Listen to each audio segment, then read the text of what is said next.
we are also going to write down the Taylor series expansion at Tn, and that is in terms of d at Tn plus alpha, and this time I would have minus alpha delta t times d dot at T n plus alpha plus minus alpha delta t whole square, the second derivative at T n plus alpha by 2, plus I would have a term with minus alpha delta t cube by factorial 3, and this would involve the third derivative, time derivative at T n plus alpha, and then of course the higher order terms, which I would just leave it as order of delta t to the fourth. Now, if you recall, the algorithm that we have been looking at is the following: 1 plus alpha delta t times lambda h, this is d n plus 1, minus 1 minus alpha delta t times lambda h, this times d of n, and this minus delta t times f n plus alpha, this is related to delta t times the truncation error times this quantity 1 plus alpha delta t lambda h times tau at T n. So, we will substitute for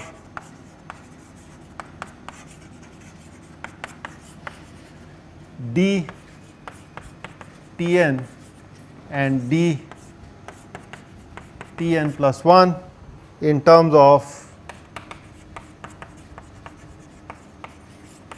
d at T n plus alpha and simplify.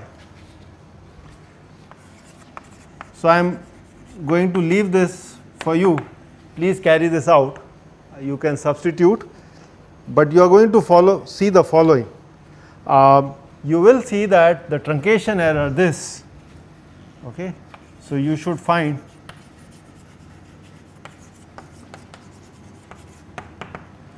that tau, the truncation error, is given as 1 minus twice alpha times delta t plus a term of the order of delta t square,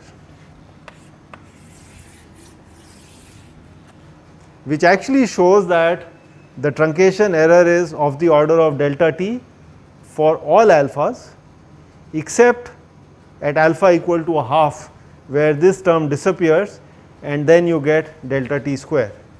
So, I am going to write that here, that tau is of the order of delta t for all alpha except alpha equal to a half, and tau is of the order of delta t square for alpha equal to half. So, it shows us that we now have a method, the generalized trapezoidal method, which is consistent, and the order of accuracy is 2 if you are willing to use alpha equal to a half, but if you choose for any other value of alpha, then you are talking about a first order method. Okay. Okay, so next we would like to talk about convergence.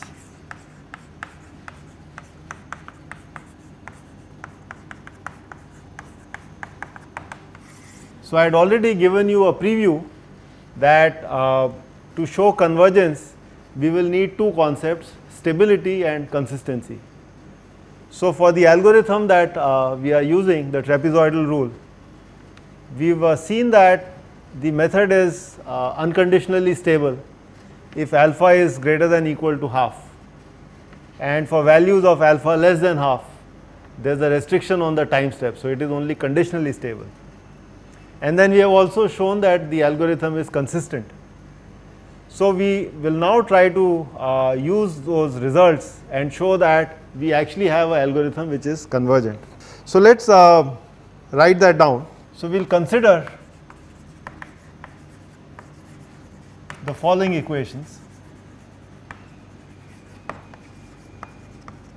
which I have already shown you: d n plus 1 minus a dn, this minus ln is 0. So let me call this as 1. We just derived this a while ago for the equation 1 degree of freedom system, d dot plus lambda h d equal to f. And we also will look at the counterpart of this, which is the going to look at the exact solution. So I am going to replace dn plus 1 with d at the time level tn plus 1. So this is an exact value minus a d evaluated at tn minus ln, and this is going to be now delta t times tau of tn, and let me call this as equation 2. Now we are going to define the error. So the error is E at time level Tn, and this by definition I am saying this is the numerical value minus the exact value, which is T at Tn. Okay, so let me call this as 3. Let me also call the error at Tn plus 1 as the numerical value at time level n plus 1 minus the exact value, which is at Tn plus 1, and let me call this as equation number 4. So let Tn be fixed. So I am looking at a given time level, and n is allowed to vary as per the delta t to reach this time level Tn, okay? And further assume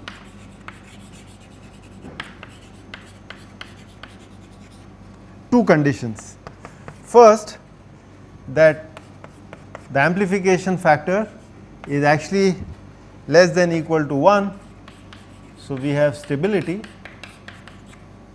and we will also assume that we have consistency.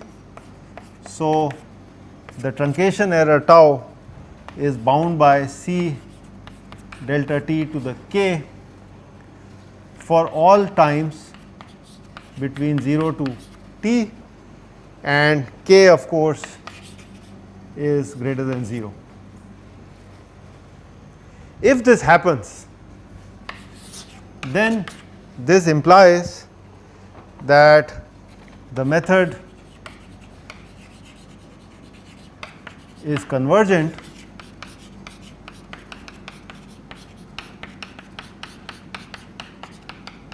that is, we should be able to show that the error E tends to 0 as delta t tends to 0. So let me show you what we are seeking to prove, and then I will give you the proof. So we are saying let us fix the time level and reach that time level Tn by taking different time steps.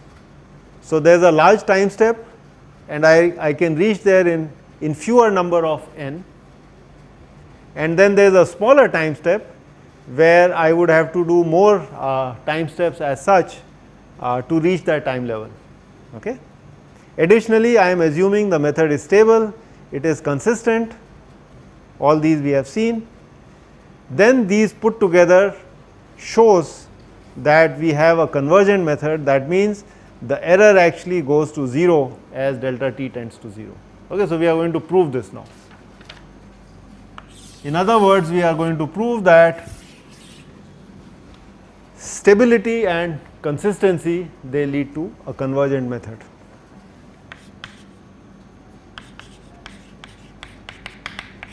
The proof is rather interesting. So, I am going to look at the error at t n plus 1. So let me subtract equation 2 from 1. So, 1 minus 2 would give me the following.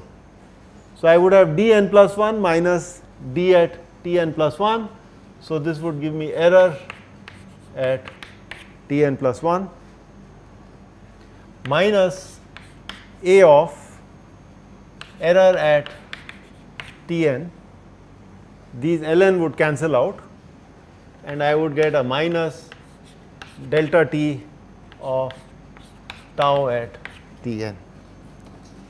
So, this I will call as equation number 5, and please notice this is my error equation. For the first time, I am now able to see that if I have an error at time level n, what happens to the error at time level n plus 1. So, it is like the evolution of error. I am going to use this and replace n plus 1 with n in equation 5. So, I can write an expression like this, that error at time level n minus the amplification factor times the error at level t n minus 1. This is going to be given as minus delta t, the truncation error at time level n minus 1. Okay. And let me call this as equation 6. So, I can now write down error at t n plus 1.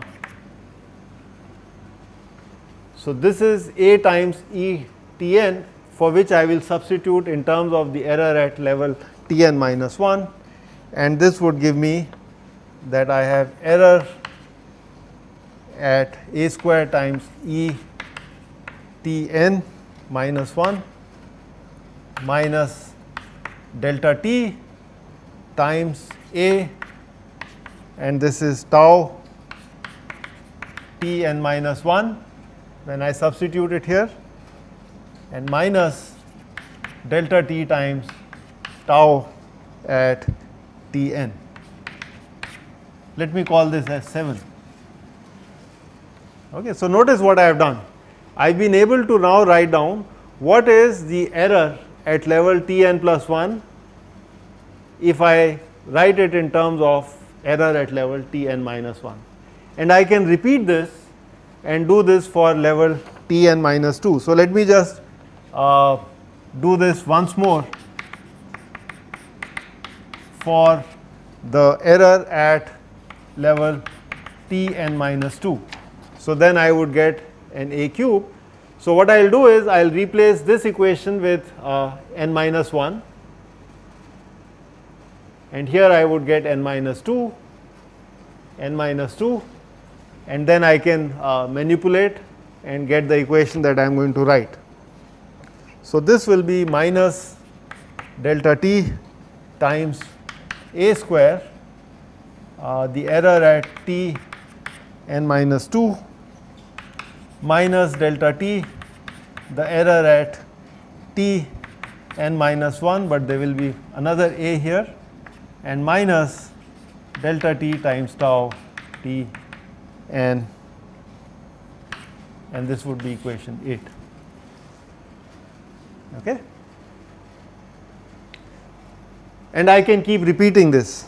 So, finally,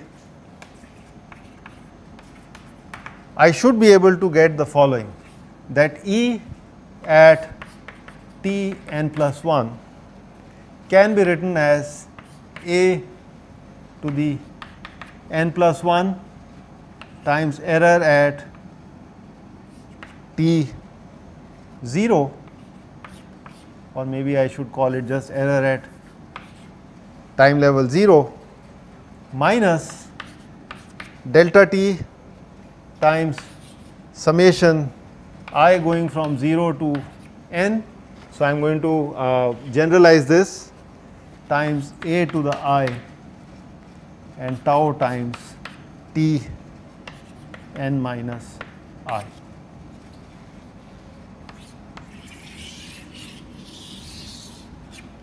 This I am going to write down as equation number 9.